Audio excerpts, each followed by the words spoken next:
Welcome to Dynamos Dozen, the podcast that I bring you each and every single week where I talk about whatever may be on my mind.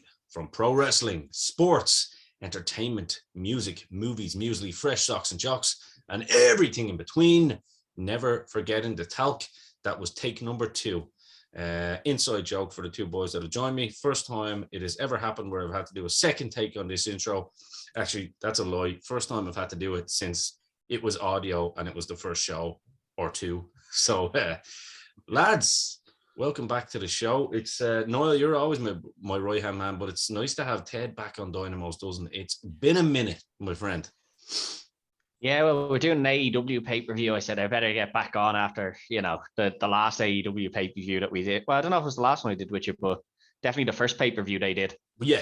It was actually, it's funny because this is come full circle now, isn't it? Because you were actually the first to come on. Myself and yourself done All In. Yeah, I traveled over on a one-day round trip for it. Yeah, a one-day round trip, and you come back and you were on. Well, two-day, I suppose technically, because by the time you fucking land and get back, it's been 2 days. But balls of dedication, balls of steel and dedication. I was all in. You were all in, and today and then wiped out. Yeah, I was fucking wiped. I was after. Well, today we are going to be speaking about AEW Revolution 2022, of course. But before we do that, let's take care of a bit of business. If you are a fan of this show and you want to know more information, we are on Twitter, of course. Ian Kelly 800. You'll find me there. Dynamos Dozen. Type in Dynamos Dozen, it'll come up anyway into the old Googlings. Facebook, it's Dynamos Dozen as well, and of course it is Dynamos Dozen on Instagram. I believe it is just Dynamos Dozen as well.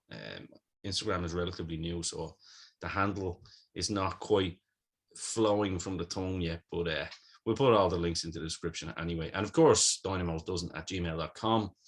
We did get some emails over the past week, some actual funny ones, to be fair. One was, not only is Dynamo like CM Punk, but now all of a sudden it seems like they're related with the amount of Bret Hart loving between Punk and the cameras. Apparently he was crying the other day. I didn't see this, and you lads might know about it, but apparently Punk had a bit of a breakdown, got emotional about Bret Hart or something like that. So I'll have to check that out. Haven't caught up yet. Trying to catch up on a 4.5 hour pay-per-view was difficult enough over the space of a 24-hour period where there is not a lot of free time.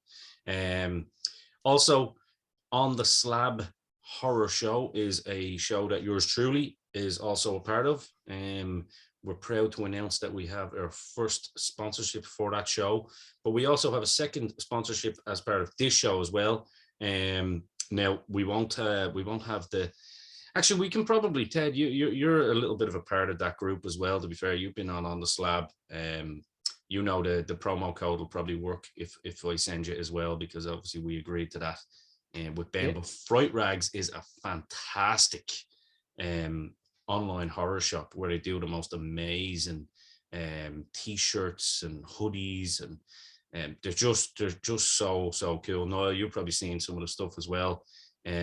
Quality is really, really good. They're based over in Buffalo, New York, but you don't need to know that because it's all online. It's delivered to your door. So go and check them out. They're Fright Rags on Instagram. They are on Facebook as well. Again, we'll put some links in the description below. So we'll put the promo code in there as well. I think it's what's it, On the Slab? OTS Horror 10, I think it is. OTS Horror 10, that's the one, Ted. Thank you very much. It's OTS Horror 10. That'll actually get you 10% off. There's some amazing Boris Karloff Dracula t-shirt there. There's a lot of there's stuff like they have a Crow long sleeve. The Crow is really Crow beautiful. Is fucking beautiful. Oh, so beautiful. If you're a big John Carpenter fan like myself, you've got all the Halloween stuff there. They've even got like a really cool t-shirt of The Thing, Roddy Piper's They Live. Niall, you'd actually love some of the stuff there as well. There's great hoodies and all that as well. And of course, the original sponsor of the show, and still here, my right-hand man, Niall Hogan, of course, Wrestling Mania. It may not be an online store, but it may as well be, because Niall will also get merchandise delivered directly to you if that's what you so choose. And Niall, it's only right that I let you take the floor here because we are in the run-in to WrestleMania. We're on the road to WrestleMania. So now is the time for people to get their shirts if they're traveling over to Dallas, right? Yeah. Yeah, absolutely. If you're looking for anything for WrestleMania, now is the time. Get on to us and let us know. We're placing our WrestleMania merchandise orders as we speak at the moment. And yours truly will be over in Dallas for a week. So really looking forward to it. Can't wait. And absolutely, and as always, look, Niall, at this stage, you can contact him on any of his socials, which he will mention now momentarily, or if you need to get through me to get to Niall and need his information, I'll happily pass it along as well. So Niall, in terms of WrestleMania, if people aren't able to make it to the shop, what's the best way to get you if they're looking to place an order online now? Very simple. Wrestling Mania Dublin on Instagram. That's it. It's where we're as at. simple as that. Instagram is literally where it's at nowadays, lads. It's not a messenger job anymore on Facebook. Instagram is where it's at. Yeah. Well, look, we'll of course we'll plug the Two Boyz at the end. Ted, of course, runs the fantastic show Retrotainment as well, which has its own channel now on YouTube. It's just type in Retrotainment, and you will find the episodes there. Find us there. Of course, you're on Twitter as well. Retrotainment 1 on Twitter and on Facebook. I think it's the same on Instagram as well. Yeah. And Niall, your football shows, you've got about 20. Yeah, absolutely. Yeah, upper tier out there. We're on Facebook, Instagram, Twitter, TikTok. We're out on TikTok as well, having a lot of fun out there. Great fun on that. With clips and stuff like that and all. And if you want to contact us, the upper tier podcast, gmail.com. Plenty of content going out on a daily basis. Previews, match reactions. Ted was on the other night. We had a great exchange the other night, Ted, didn't we? Hey. For the match reaction for United was classic stuff in there. All right, so good crack on that one. All right, that is on the to watch list for this evening for me. So I'm looking forward to that. Yeah, you'll enjoy the last 20 minutes. I threw some curveballs out there to get reactions on it. It was really good, and it worked. Let's just say it worked. I love it. Well, look. That is the plugging out of the way. We promised you once the DPN went that our bond and brothership would not go. So we're all still interwoven, and we still all very, very much support each other's show. So if you're only listening for the first time, or you're only seeing the boys for the first time, because of what we're talking about today, do go and check their stuff out as well. So guys, on to today's show. AEW Revolution 2022, a show that AEW still do kind of like the quarterly shows the way WWE used to, I suppose, in terms of pay-per-views, because they have that much content now, I suppose, with their with AEW Rampage, their 1 hour show on Fridays, and then of course their Wednesday show as well. Dynamite, it kind of works, doesn't it? Having the quarterly pay-per-view, it's kind of nice to not be saturated with pay-per-views every month. But this, of course, took place on Sunday. Actually, for the European fans, weren't too happy with this because AEW were kind of the first to kind of bring in the Saturday pay-per-view on a mainstream level. It was on March 6th, so for the likes of us three unfortunates, we had to kind of get it the next day. But it was in, I think, one of all three of our favorite places, Orlando, Florida, the Edition Financial Arena. And it was a good, there's a lot of talking points on this. So I suppose, Ted, you it's been a while since you've been on. So why don't you, we'll go through the matches first. Okay. We'll just go through the match listing first. Legit Layla Hirsch defeated Chris Statlander by pinfall. Hook defeated QT Marshall, submission. House of Black, of course, Malachi Black, Brody King, Buddy Matthews defeated Pac, Penta Oscuro, and Eric Redbeard, of course. Bit of a throw under the bus job there. They were the kind of the prelim, the buy-in show, as they call it. And then we started off the main card with Eddie Kingston with Chris Jericho in a singles match. Jurassic Express, Jungle Boy, and Luchasaurus defeated Red Dragon, Bobby Fish, and Kyle O'Reilly, and the Young Bucks with Brandon Cutlet to some people, but I'll call him Brandon Cutler because he's never done that on me. Wardlow defeated Limitless, Keith Lee, Orange Cassidy, Powerhouse Hobbs, Ricky Starks, and Christian Cage in a ladder match for future TNT Championship match, which I think that belt is absolutely beautiful. I don't know about anyone else, but I love that belt. Another AEW TBS Championship. Now, this is also a beautiful belt on the ladies' side.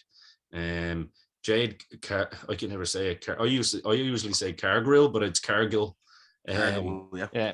With Mark Sterling defeated Tay Conte with Anna Jay by pinfall. CM Punk, which is probably the story of the show, really. The rivalry to this was just absolutely, to use a Vince McMahon word, stupendous. The build up to this is probably the best thing I think that's been on AEW, to be fair, and it's brought a lot of the outside. It's brought a lot of the casuals in, which I think that's why Punk is paid the big bucks, and that's why MJF will be. Dog collar match, old school. Dr. Britt Baker, one of my favorites, with Rebel and Jamie Hayter, defeated another one of my favorites, friend of Dynamo's dozen, of course, Thunder Rosa, who had an absolutely amazing entrance, by the way. I'll just say that. It was a real throwback to WCW Lucha entrances, wasn't it?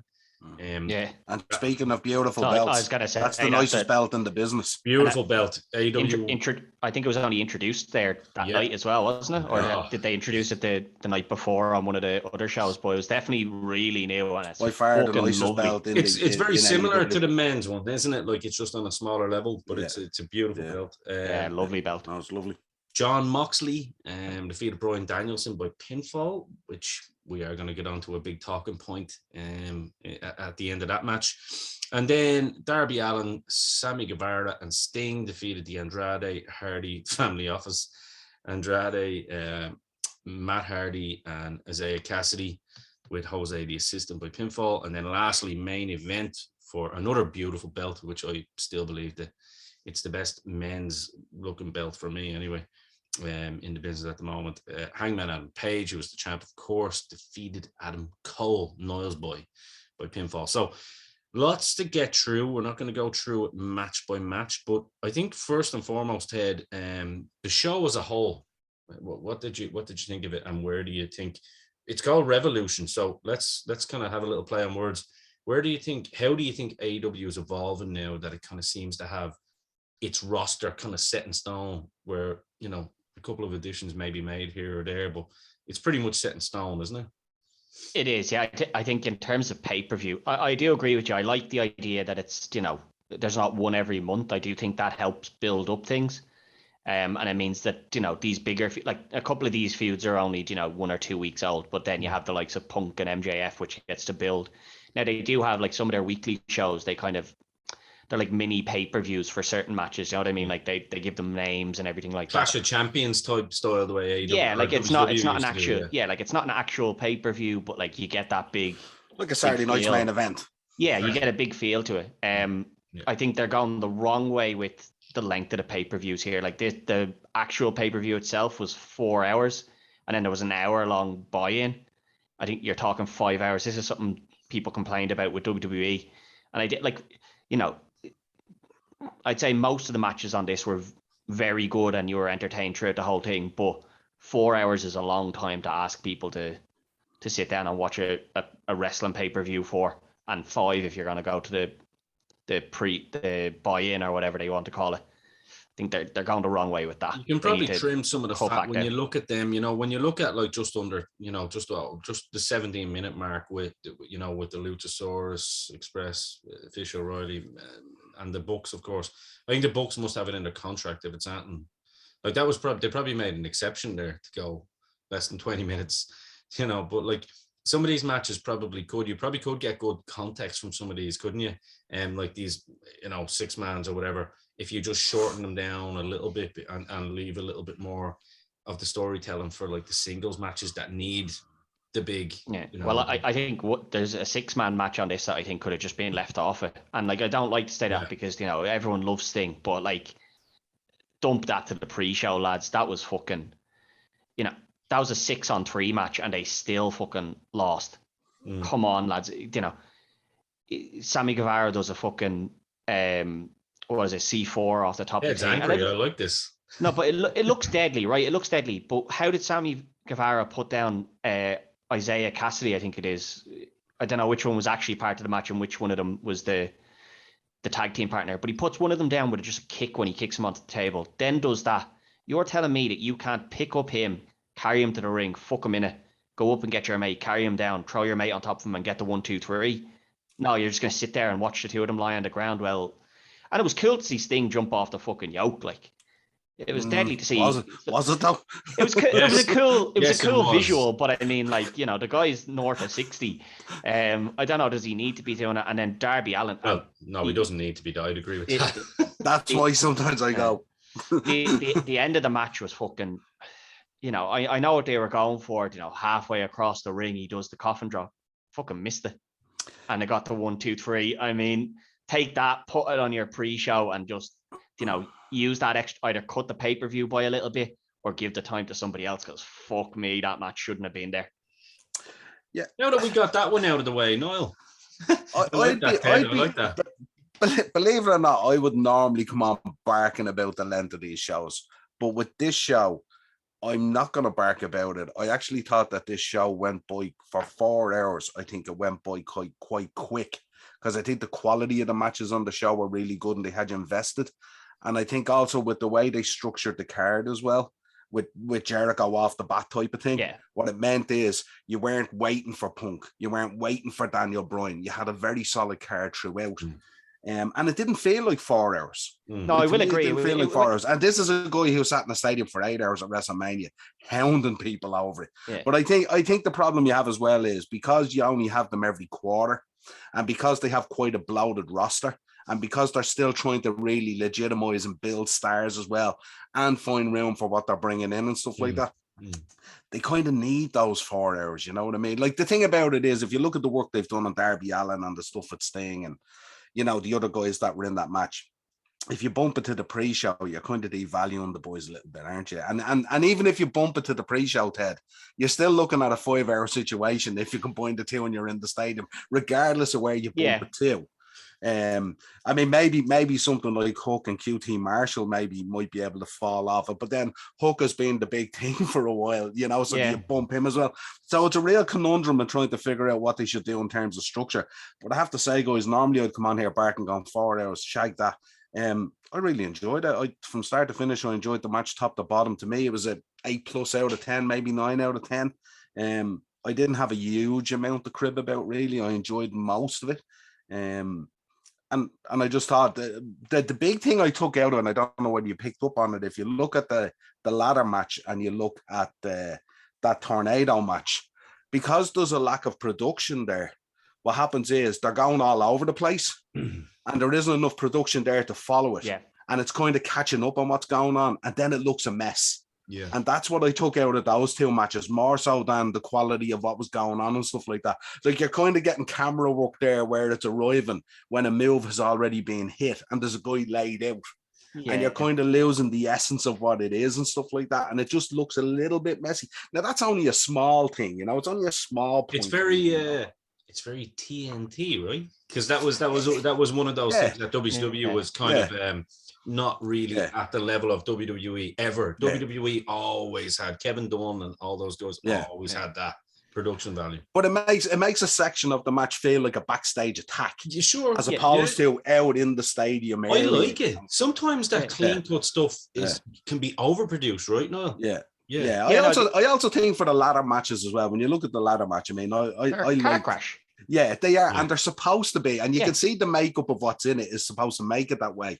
But if you're having a ladder match like that, it doesn't really need to leave generally the closeness of the ring area, if you like. You know what I mean? Yes. Like, you don't really need to be going up to the top of the ramp and bashing each other with ladders and stuff like that. When there's plenty of ladders there, keep the action in around the ring. If you want to go halfway up the ramp to do some sort of a crazy spot off a ladder, do that. But you don't need to be going all over the place. You know what I mean? Keep it focused where production can keep up with you and show the best bits of what's going on. See, they're trying to, I think they're trying to, you know, recreate that moment a lot of times, you know, where like Jeff Hardy done the whole Swanton. But the thing is, that was planned, wasn't it, Ted? Like, that was planned. But that's what Sting's thing was. Now, I know he wasn't doing a swanton, and I did not want to see Sting do a swanton. Jesus, I'm not saying that, but like that's exactly what that spot was. And don't be surprised up there at the top if he thought about it. I know, yeah. I wouldn't be. He's a bit of a madman. But like I'd agree with you now. Like the 4 hours, I did say that I think the 4 hours is a bit long. And I do think it is a bit long. But the pay-per-view did go by at a very nice pace. It's just that one match. I don't know. If you're gonna have like a no holds barred match like that, right? And the pinfall has to take place in the ring, and that's fine. I don't mind that. But if 3 other boys come out and start battering the 3 boys that are there, they shouldn't be winning, should they? Like if it comes down to a 6-on-3 and there's no rules, no nothing, you shouldn't. The 6 should be winning. And that I think kind of just annoyed me. And then the finish, and I know the finish can go, sometimes the finish can go awry, but that finish went badly awry because he clearly fucking missed the coffin drop. Like didn't even get close to him.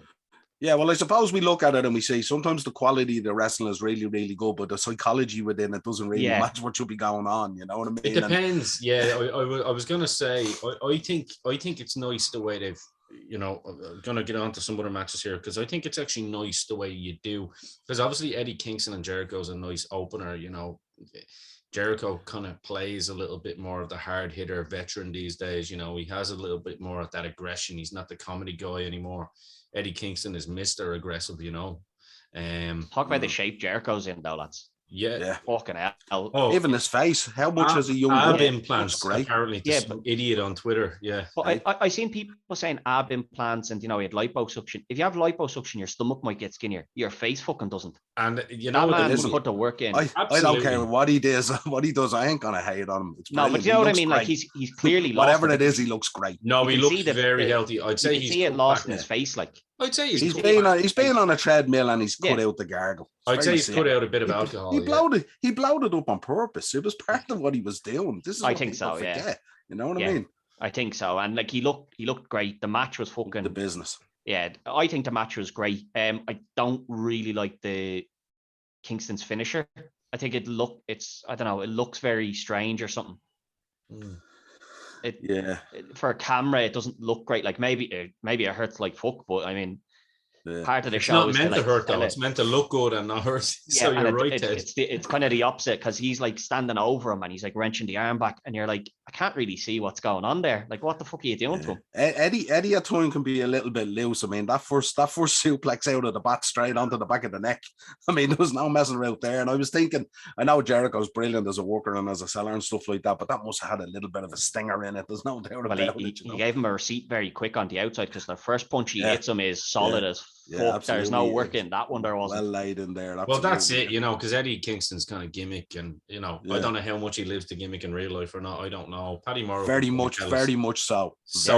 So he probably thinks, he's the hard lad from the streets or something. But Jericho wants to be fair. He probably is. Yeah, you know what I mean. But tell you that suplex off the apron though. Yeah.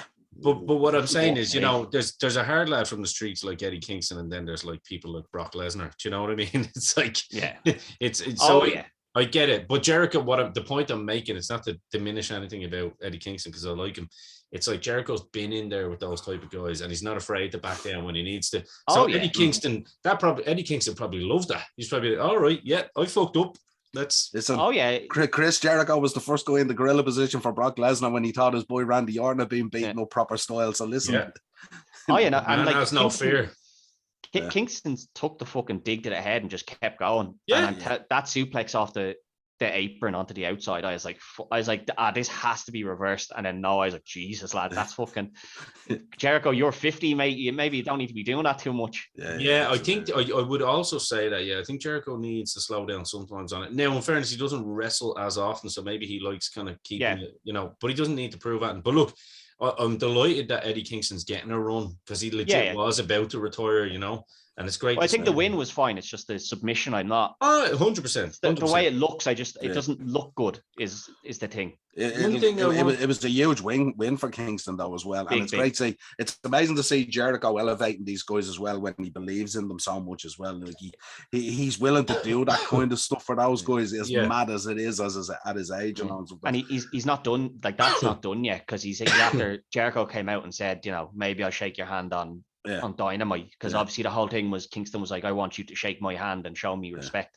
and he didn't at the end of it. Ring jacket was savage as well. savage. Yeah, he just looks. He looks absolutely fantastic. It's amazing, and it's amazing that the people that criticize are like in their early 20s and literally wouldn't even know what a six-pack was unless it was a pack of beer or a six-pack of donuts. Unless it was implanted into them. Yeah. So these absolute knobheads, like, hang your head in shame, lads. Come on. Yeah. If you could look like Jericho looks in his 50s, if you could look like that in your 20s, you'd be doing fucking well for yourself. It. Like, if you can look like Jericho and the likes of myself at my age, you know what I mean? You should be. Let's get on to another singles match here. Now, two in particular, actually. I think it would only be right to talk about, obviously, Britt Baker and Thunder Rosa. This is a match I've been looking forward to for a long time. Obviously, two ladies that I believe are two of the best. You know, we get a lot of talk about, you know, how good, you know, big time Bex and all this, and rightly so. And of course, Charlotte and all the WWE ladies. But I mean, there's probably no one hotter at the moment. And Rachel, I mean, hot streak, okay, than Britt Baker. I mean, she is eating it up. I believe everything she does. And Thunder Rosa is just grown from the first time we saw her on NWA to now. Like, she's just become such a big star in the space of 2.5, 3 years. A 17-minute match, near 18-minute match. Like, this was a good match, lads, right? Yeah, absolutely. Thunder Rosa's she's a fabulous wrestler, isn't she? I love the way she portrays that Mexican gimmick as well through her as well. It's really, really cool. The fire in her, like, she really brings it out, doesn't she? She's kind of like, to use an old school saying from Ireland, she's a proper little gurrier, isn't she? Yeah. You know, and like, it's really cool because and in the ring there, because Britt is so polished. You know, she's so polished and so kind of perfect and stuff like that and all, you know. But yeah, it was really, really good match. But Thunder Rosa's shine is not too far away, boys, if we're led to believe what we're hearing. No, well, I was surprised a little bit, not completely surprised that Thunder Rosa didn't win here, because I was kind of like, they might go with Britt and like push this out to the next pay-per-view, because I think their next pay-per-view they're doing All In again, because they've bought the rights back from Ring of Honor now, and I think that might be maybe the one where they let Thunder Rosa, you know, take that title. But I agree with both these. Yeah, no, the talk, they kind of gave it away slightly because they know there's a number one contenders match next week on TV, and with Layla Hirsch winning and Thunder losing, so the talk is it's going to be herself and Thunder would win, because the following week they're in San Antonio and we know where Thunder Rosa's from, so it would make sense that that's where the title happens, and you get that real. Yeah, 100%. And I think is the following week. Is that the one they're claiming as like their Paddy's Day show? Would be, yeah. That's because they like, that's the kind of one of their Saturday night main events. I know it's a Wednesday night, but like, that's the one they're touting as their Paddy's Day show. So you could be right, like, put this in, let her win there, and. Ian knows, like, we did an NWA show that Thunder Rosa wrestled on before she was on Dynamos Dozen, and I was fucking raving about her then. Like, I think she is, I don't know how she was going under the radar. Like, when she was at, like, and this isn't a dig at NWA, but how the fuck she was at NWA and wasn't signed to WWE or. Well, she was kind of she was kind of earning she was kind of earning her stripes. I think about it, like the last conversation we had, which was maybe a year ago, just a little tiny bit over a year ago, and we were kind of talking about it. And one of the things I kind of really respect is that she kind of knew what her path needed to be to kind of get that experience, where to go. And quick shout out, because I know people have asked, like, oh, when are you going to get Thunder Rosa on again? Obviously, it was only a year ago, lads. Calm down. But like, she actually did reach out and told me to mention this to, you know, our listeners as well. Like, the one thing that Thunder Rosa is very, very appreciative of, you know, she hasn't forgotten, you know, who was kind of rooting for her and stuff on the way up. And she did say, obviously, everything goes through corporate now, because AEW is at that point where you got to sign the stuff, you know, it's not. Yeah. So it's not a case that I won't be able to do that with AEW. It's just a case it's not even an avenue that I've gone down yet. But listen, let's build the channel up first, and then we'll get to that. I don't think there'll be any issues there with getting some of those guys and girls on. But yeah, shout out Thunder Rosa, unbelievable. Yeah. Britt Baker. She's very I love the way she's very conscious of how would you put it? How she wants to present the business through her work. Yeah. And I think it shines through. I think she's phenomenal, really. Listen, I can always tell a wrestler that's wrestling with confidence or a wrestler that's wrestling through the gimmick. There's little details that you can tell. You know, been there myself, you know, when you're wrestling in confidence, whether it be from your training, from little things you've learned, from whatever it may be, but obviously with these guys on TV, she is wrestling with confidence, like 150% confidence. So we will get into that conversation when we talk about the other ladies match. Yeah. No, but I want to say we're not going to. Well, we will definitely touch on it.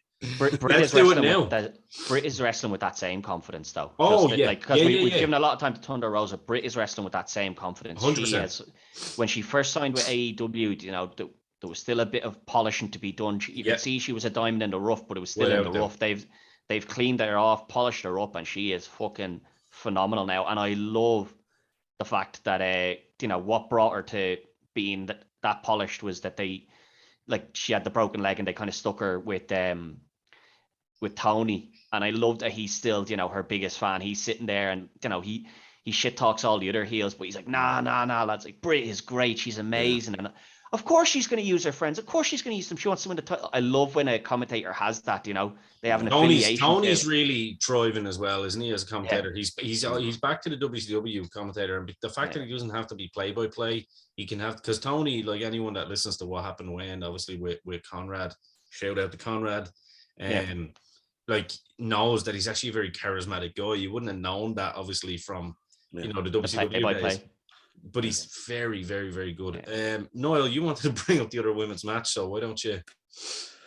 Yeah, I mean, when we talk about the other match, like these were poles apart, if you like. I mean, I'd be a fan of Taya Conte, but Jade Cargill, I mean, she's an absolute specimen. There's no doubt about it in terms of the look and everything else. But kiss her around the world, she's nowhere near ready for that situation at all. And I know they're plugging it and they're pushing it and it's this, that, and the other and all, but good Lord, every single inch of movement in the ring is unnatural to her and telegraphed to hell.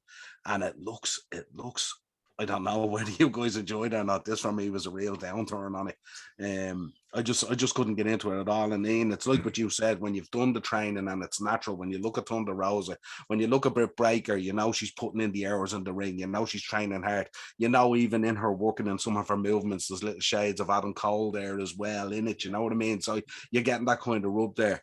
With this girl, she needs to spend serious time around lads with a bit of work. She should spend a bit of time with Daniel Bryan doing some work in the ring and stuff. You know like what? That, even spend time around those two girls that you just mentioned. You know what I mean? Just. I mean, Thunder's. You know, Rosa is training people now as well. I just think that how many trust kicks can you throw out in a match like that? And it's. I think Tay Conte, unfortunately for Tay Conte, I think Tay Conte is very, very good, and I think it's just unfortunate that it's who she matched up with. And as you said, like Jade Cargill, she has the look, she has the physique, like everything, and she has the confidence. Like you can see it in her when she's in there. She is confident as hell.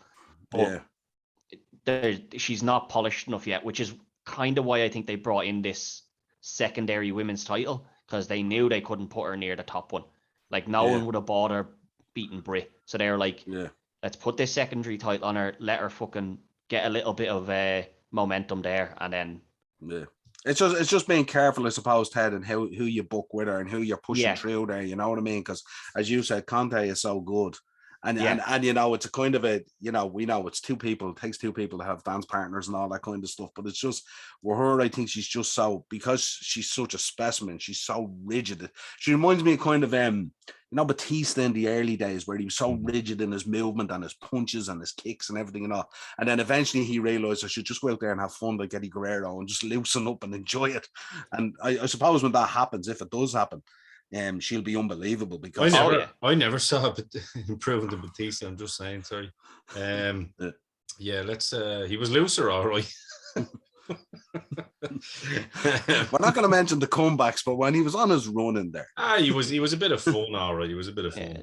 He's a better actor than he was wrestler, anyway. I'll give him that. I hate you, Batista. I hate you too. Yeah. You're gonna give me what I want.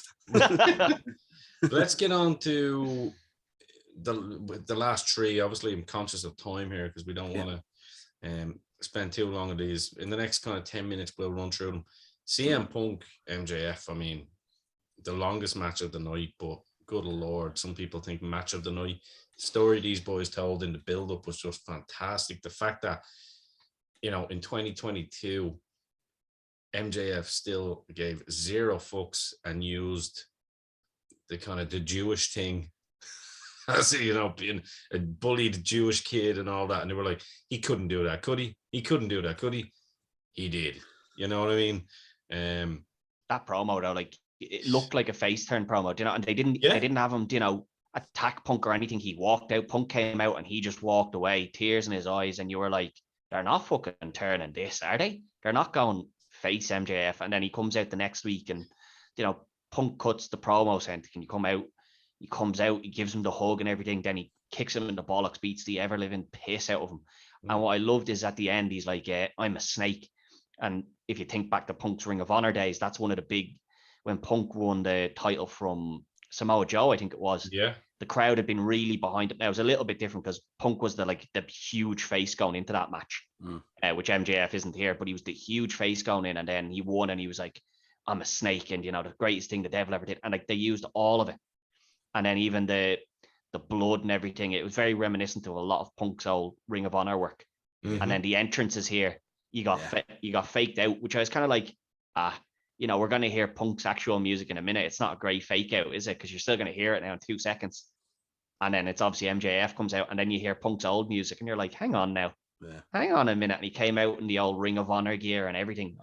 Very like the shorts and stuff. I thought it was great. Yeah. Very clever, Ted, in the way they did it, isn't it? With the announcement of the purchase of Ring of Honor as well. You know what I mean? So they used little subtle things in the show to throw great marketing, great brilliant. And the fact that Punk came out circa Ring of Honor with the ring gear, as you said. Yeah, that's what I was saying. Like the old shorts. I love those shorts as a wrestling attire. You don't see it on too many. Like Hook is kind of using them now. But his are a bit tighter. Like Punk was using proper basketball shorts. Yeah, it looked great, and then the match itself was just something else, wasn't it? It was fantastic. It was a match of the night for me. I mean, I implore I think so. If you've made it this far into the show, but you know the results anyway. So, absolutely fantastic match. Jon Moxley and Daniel Bryan, another one of the longer matches, just a singles match. Yeah, a test of wills. Shout out to Jon Moxley. Good Lord, he's looking very well. He's looking healthy as well. We mentioned Jericho looking healthy.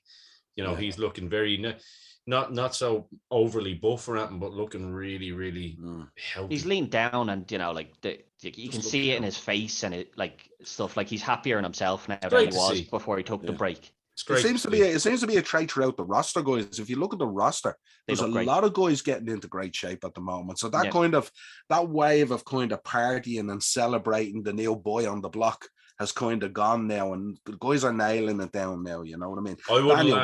Daniel Bryan was like a new penny. Daniel Bryan looked phenomenal, lads. I wouldn't last a minute in that new world. Like be straight to the bar. Like, if you're picking up their paycheck, you might be more dedicated.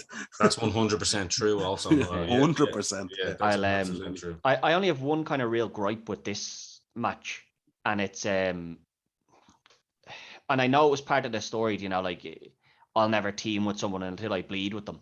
But we just seen a bloodbath, and I think the bloodbath was needed for the dog collar match. I mean, you're whipping boys with chains, and like you're chained to each other, beating the shit out of each other, and the two boys hate each other. And what a great finish to have Wardlow come out and give him the ring. But in this one, a little bit of blood wouldn't have been too bad. But fucking Ambrose was as bad as Punk, wasn't he? He was pumping it out. I was like, it's maybe a bit much to have two of those on the night, isn't it? You could tell the lads were licking the aspirin for 2 or 3 days beforehand, weren't they?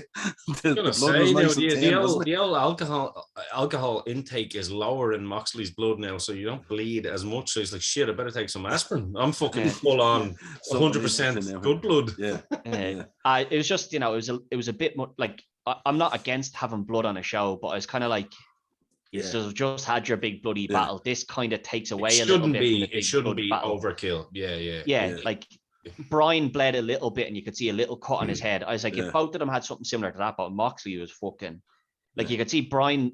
You could see Bryan's body was covered in blood, and it wasn't his own. It was all Moxley's, all rubbed all over him from all the other moves. Like, obviously, the big talking point from this, even though the match was great, is Regal coming out. And lads, Regal is just a king, isn't he? He's just walks in and loves Moxley in the little head. short headbutt. He's a dirty little Blackpool headbutt, isn't it? From the seaside. Proper inner city. Just to get his own little bit of blood on himself, to have like his own Becky Lynch moment from, remember that proper thing. Inner city headbutt, slaps him in the chin, and then goes and slaps Bryan. And the one he hit Bryan, the slap he hit him was pretty fucking Bryan looking at him. The jaw I loved when he hit Moxley though. Like he hits him and then he gives him the little headbutt, and Bryan is like laughing and clapping. He's like, you show him, coach, you show him. And then he turns around and he fucking cracks him as well. And Bryan's face goes from like utter delight to like pure shock. Now it could be pure shock from the fucking force of the hit, because there was no working that. Yeah, because his jaw looked a little bit. He wellied him, but Regal came out and he looked the business. I mean, you'd still be terrified of that man if he walked up to you with the look on his face. Well, he has a million ways to literally stretch your body in ways that your body is not meant. Oh no, but I mean, even if you didn't know him, if you didn't know Regal, you walked up on the street and he was looking at you the way he was looking at big man. Boys, you'd be like, I think I might cross the road here. Look at that lad, looks fucking pissed, and I don't want to be in his way. He's a big man. I suppose one thing I have to mention about the match, I wasn't overly interested in Daniel Bryan when he was in WWE, I have to say. And I wasn't overly interested when I heard he was leaving and going to AEW. And I was concerned when he was going into AEW. But I have to say, guys, he has me back on board. That was an absolute technical wrestling masterclass for him the other night against Moxley. And he's every bit the American Dragon he was in Ring of Honor before he went near WWE. And I tell you, I'm back on the Bryan Danielson bus big time. Me too. He was outstanding. It was if you park the kind of MJF and CM Punk stuff and the build up to it and the emotion and the hype of match, Daniel Bryan probably had one of the performances of the night in terms of he's just incredible as a wrestler. I would dare say, literally, sometimes I'm biased on this, but if you're going on form, it's all well and good knowing what people can do and what they can't do. I think going on form, pound for pound, he's probably the best wrestler on the planet at the moment. Yeah, and you have to remember, I'm saying that with Adam Cole, who was on the card as well, and Hangman Page as well, and hats off to Moxley as well, because Moxley had to be there as a stance partner as well. But I just Moxley held up his end as well. Yeah, but some of the stuff that Daniel Bryan did, if you see some of the switching and the moving and the reversing and all, it's just, he's absolutely crisp. It's things like that come natural to you. Do you know what I mean? It's natural. Like those things, I don't want to say they can't be taught, but they really can't. You know what I mean? Those little things that are natural to you, they can be taught if they're drilled into you. But you can tell with him, when you look at someone like, a Daniel Bryan or an AJ Styles or, a Balor or, any of these guys, it's all very natural to them. They like their positioning and the way they adjust their body in certain situations. And it's always the kind of smaller, kind of leaner guys. And probably because they're so light on their feet, it's just so natural to them. I think that's what makes Brock Lesnar such a freak, really. I know we're not talking about WWE, but I think that's what makes Brock Lesnar such a freak, is that he has that ability at, 300 pounds. But I just looked at what he was doing the other night, and I was thinking I could be looking at Ring of Honor again, that program he did with Nigel McGuinness, and I just thought he was absolutely outstanding. Really great. That's awesome. I loved him in WWE as well, but like he is a different animal here, and it's back to his Ring of Honor days. The only difference is that in the Ring of Honor days he was, I'm not going to say he was small and skinny, like he was skinnier than he is now though, because he's bulked up and he's still kept that aggression, that style, everything. It's still there. If you didn't have the dog collar match, I think this would have been match of the night. Well, get on and finish it off. Your boy and my boy pitted against each other, Niall. The Hangman, the champ. The Adams. You look at the two boys. I mean, I'm a fan of both of them and have been for a long, long time. Yeah, same. But, they're both very, very similar, but yet both very, very unique in their own way. Yeah. I think Hangman Page, I think he's absolutely brilliant. I think that's one of the great. best finishers in the business. That lariat is just outstanding. It's JBL on steroids. It's like, JBL hitting a trampoline while running or something like that. But it's outstanding. And I like hats off to Adam Cole as well. Adam Cole is probably one of the best sellers in the business as well. I'd agree with that. Absolutely makes every move he takes look like his head has been decapitated. And I like the way he got his stuff in as well. And there was a couple of, say, close finishes. But I like the way they're building Page. I just think it's brilliant. I think they're feeding them really good guys as well, and they're really good competitive matches. And it's really raising his stock as well, you know. And I was questioning about Adam Cole going there. I'm such a big fan of him and stuff like that. And I thought initially when he went in, he was melting into the background of the lava of the elite. And well, stuff he was, like that. yeah, because he's kind of been doing some of that stupid shit, which obviously the likes of Jim Cornette had said, like, and he had been doing that up until recently, Yeah, and I just think he needs to stand out. Adam Cole is a star. In his own. In his own right. He's built up his stock. If you look at what he did with Undisputed Era and stuff like that and all, and the matches he had are incredible. They're enshrined in history, really, when you look at some of those NXT takeover matches. And he has the ability to do it here now. But the difference between here and now is he's having a similar type of quality of opponent in terms of like it's a wrestler versus a wrestler. And it's kind of, let's go out there. Yeah, we know that we have these kind of gimmicks that we have to portray like Hangman has and stuff like that. But let's go out here and just have a wrestling match. Let's have a pop off each other. You know what I mean? And it's really, really good to see. And it's exciting when it's like that as well.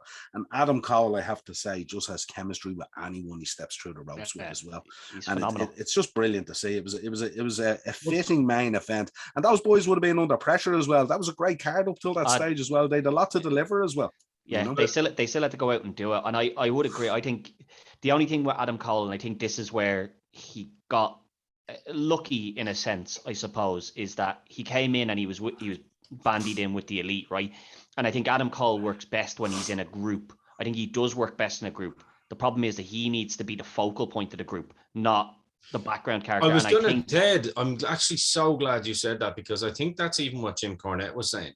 You know what I mean? Like he seems to be a bit of a behind the scenes, because he comes across a very nice guy even in interviews. But he seems to be a bit of a yes man. And I don't mean yes man in terms of like, you know, oh, he has no bollocks. Like, but what I mean by that is, like, the two boys think they're the stars of the show still.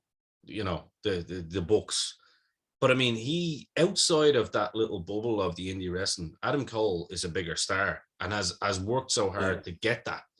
In, you know, I would say even in that indie circuit, that Adam Cole is still considered probably, because NXT is where he made his stock. So I think he needs to be a little bit more. Even Ring of Honor, he was a fucking superstar in Ring of Honor. Yeah. And it was when I think the two boys getting out at WWE, Bobby Fish and Kyle O'Reilly, I think if the two boys hadn't gotten out with WWE as well and come in as his new kind of team, I think if he'd stuck with the elite, he might not have pushed to where he is. And I think he was lucky that the two boys left and joined up with him, because them joining up let him be that little bit more serious. And he was fucking brilliant. The dead shot, or the dead eye, is it? Dead eye off the fucking apron through the table. Sick.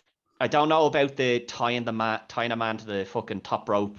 I think, you know, the ref needs to be stepping in there. That's poor referee, and, you know, that's a foreign object being used, and I don't want to see that Aubrey. Was that Aubrey?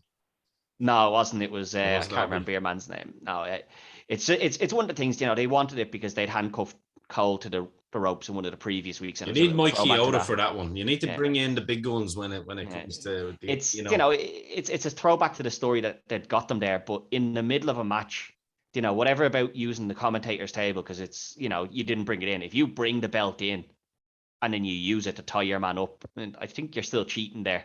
Yeah. But the match is fucking phenomenal. And as you said, the lariat, the buckshot, like firing yourself over the rope like that, and fucking the speed he hits them with, of course you believe that that's going to be a finish. Legitimizes the boys, doesn't it? And it's really great to see the way AEW is handling the booking of these big cards now and big events and stuff like that. Because if you think about a card that's out there, you got Jericho kind of in an opener with Eddie Kingston or whatever it is, you know. Imagine Jericho in an opener. Yeah, but then you've got Sting. Yeah, but it doesn't feel like it. No, I know what you mean. You know what I mean?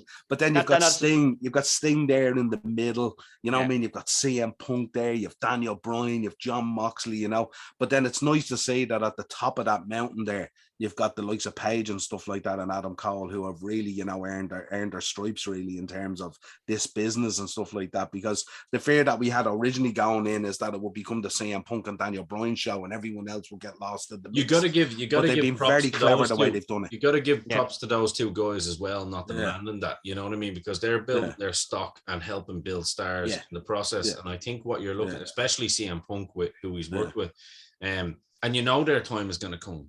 But at the same time, by the end of this kind of run, whenever it happens with Paige, you know, whether it be a Daniel Bryan heel turn or whether it be a CM Punk heel turn, like, you know, I would love that, like a CM Punk, you know, because he's been all friendly and like he's shown that he knows what he's doing.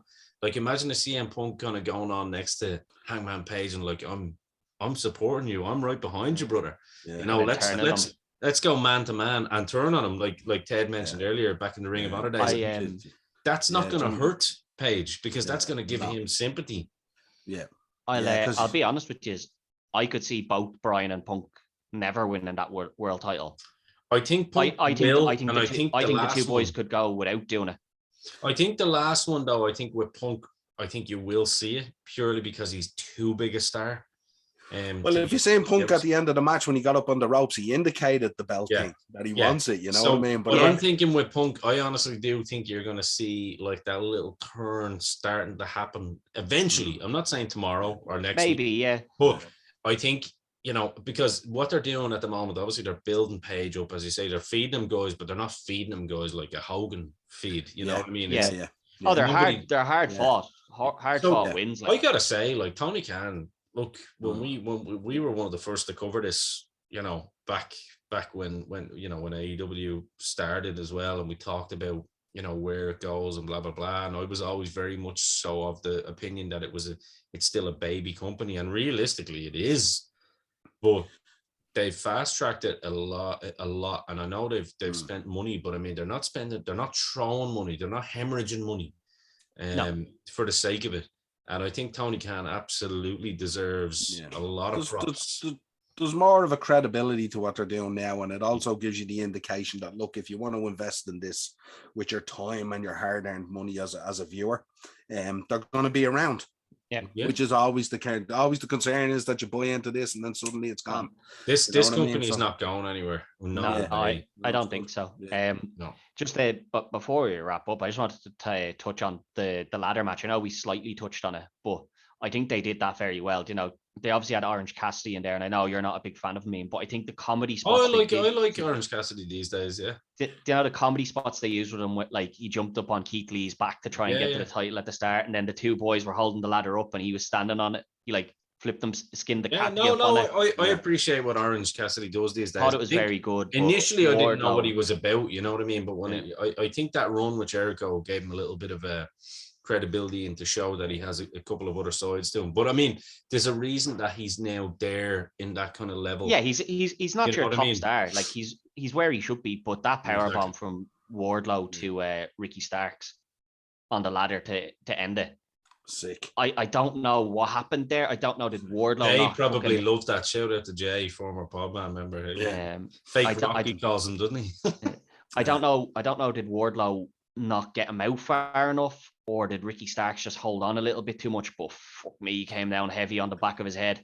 That could be one of those. That could be one of those moments, Ted, where you're halfway through a move and you shit yourself and don't do what you should do. I think that is, and rightly so. Because fuck me, it did not look good. Like, if you don't commit to it, forget about it. I don't blame either of the boys for it, but Jesus, it looked rough as hell. And then the other bit is just, and I know we touched on the match and how good it was, but Thunder Rosa and Britt Baker, they had to follow MJF Punk.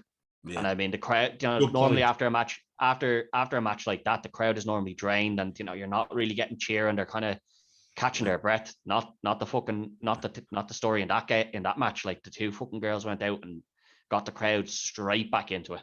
Yeah, absolutely. Be interesting to see if Wardlow now pushes on and maybe he gets into that title picture with Paige. Maybe Wardlow wins the belt and then he drops it to MJF in some way, and then MJF drops it to Punk. Yeah, well, he's turned on MJF here after giving the ring, and I loved I've forgotten the ring, and then he's and then he winks at Punk, and it's like, here it is. Yeah. That's a great little And that's been coming for a while. Like everyone's been waiting for the Wardlow turn. Yeah. And I like that, he wins his title shot for the TNT title. And then he goes, you know what? I've got something in the bag now. I don't need MJF anymore. Now I'll turn on him. I'll keep in my mind when I can do it. And that's when he could. Yeah. I love that gold ring as well in the ladder match, isn't it? It's such an internal piss take to the business, isn't it? The brass ring. It looks the Sonic ring. It's so cool. It looks horrible though, doesn't it? Yeah. Oh, it looks shit, but it's just it looks so bad. It looks like a fucking a life float thing you'd have. Do you know, like when the lazy rivers you used to go to when you'd go on holiday? Yeah. It looks like one of them. One of the Sonic rings or something like that. But definitely. But it's such an internal piss take at the business. Yeah, it is. It's a real shot. It's a real shot at Vince, isn't it? Grab the brass ring. If they put a briefcase up, it'd be shitty. Yeah. It's like everyone remembers, all the talk, the latest news is obviously the Vince McMahon, Pat McAfee interview, which was fantastic, by the way. Very good, yeah. I really the Lesnar one was outstanding as well. The Lesnar one was the best one. It's one of the best, interviews ever. And I have to say, I am 100 million% a Pat McAfee fan. What he does in the ring, he gets wrestling more than most people that have been around the business their whole life. He's a great host. I mean, I'm going to say this. Sorry, ladies.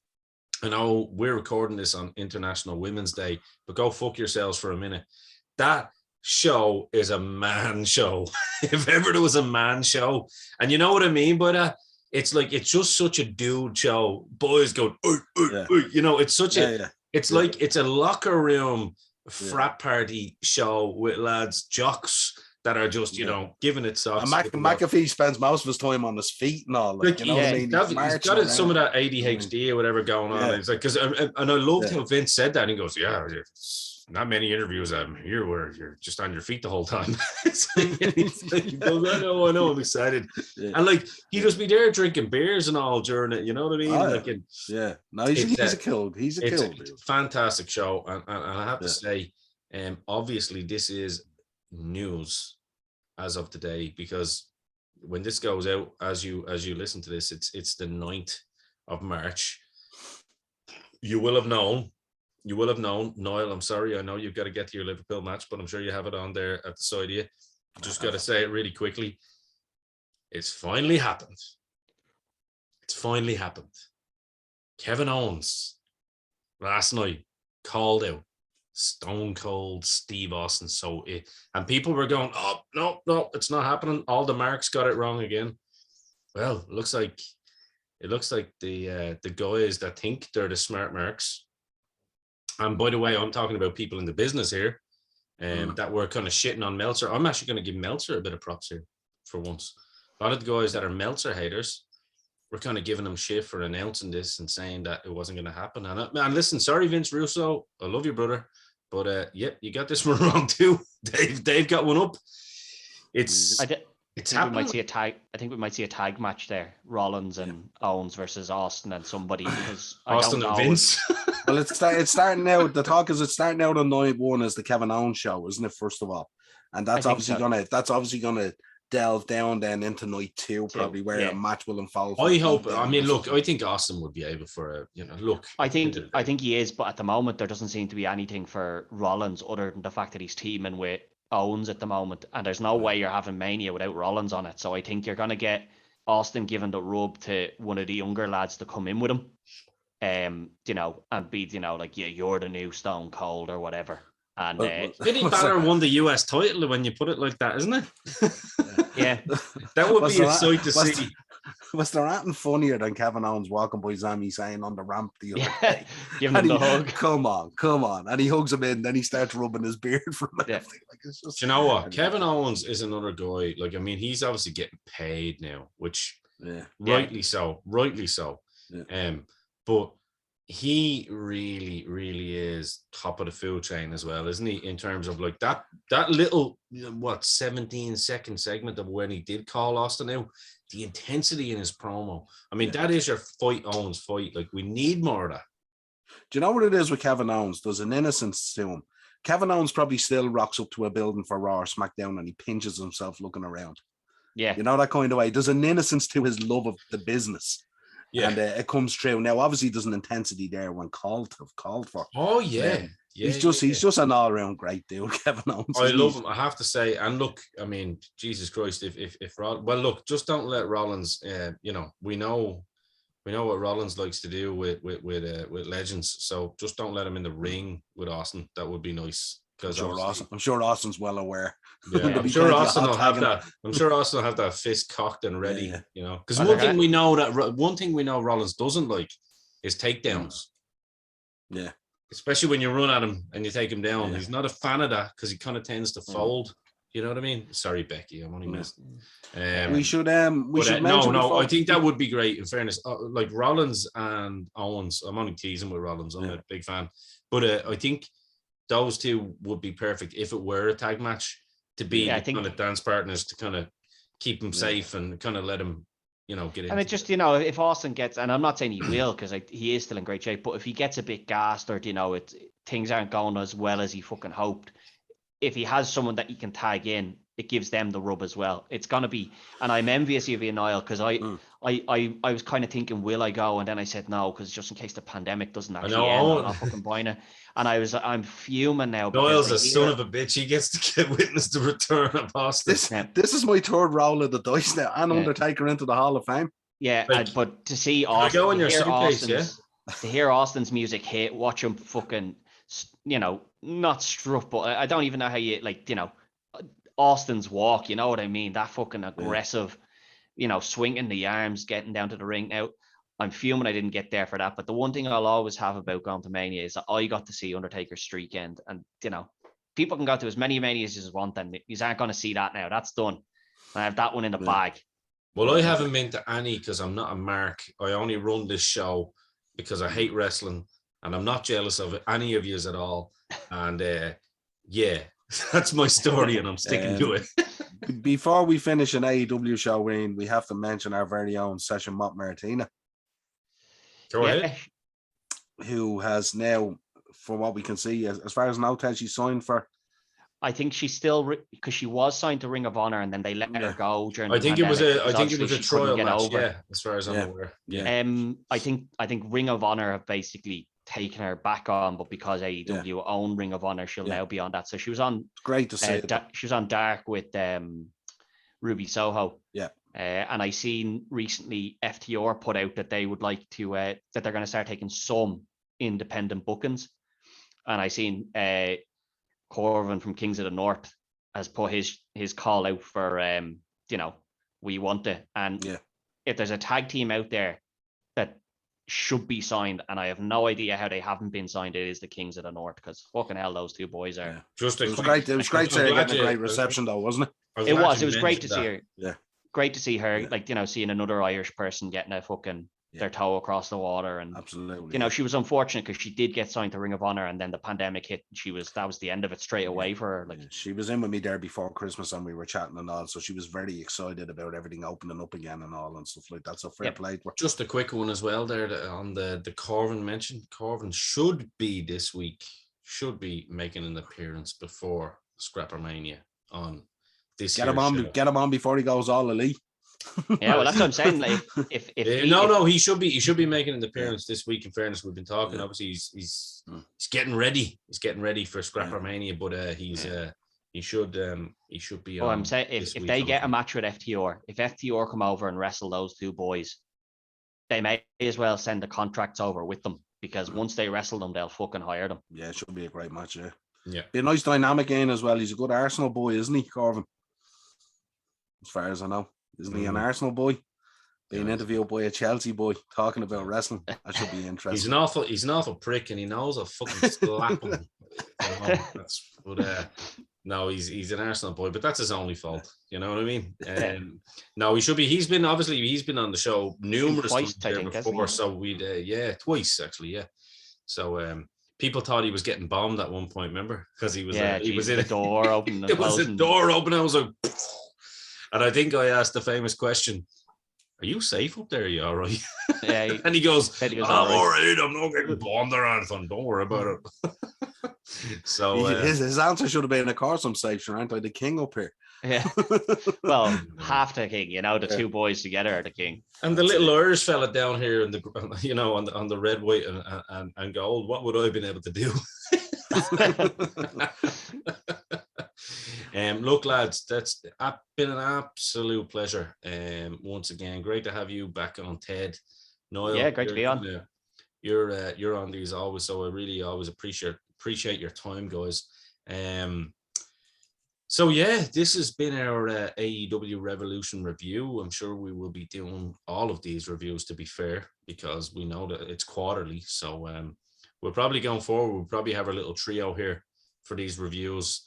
I know Finn Martin likes to come on the odd time as well, so we'll probably drop him in on a few of these too. But yeah, for all of you guys and gals that have enjoyed the show today, be sure to drop a comment and make sure you hit the like button. But most importantly, subscribe and hit the bell notification for all of these shows and more. On Dynamos Dozen, we give you everything. We give you Flat Earth, we give you Sasquatch, we give you whatever the hell you want, really. And if there is something that you want to suggest, of course, best way to do it would be to email me on dynamosdozen@gmail.com, or even let me know in the comments if you're too lazy to do that. But until next week, lads, as always, a pleasure. Absolutely. And for me, Yep. Ian the Dynamo Kelly, Ted Irving, Niall Hogan, we are over and out. Cheers.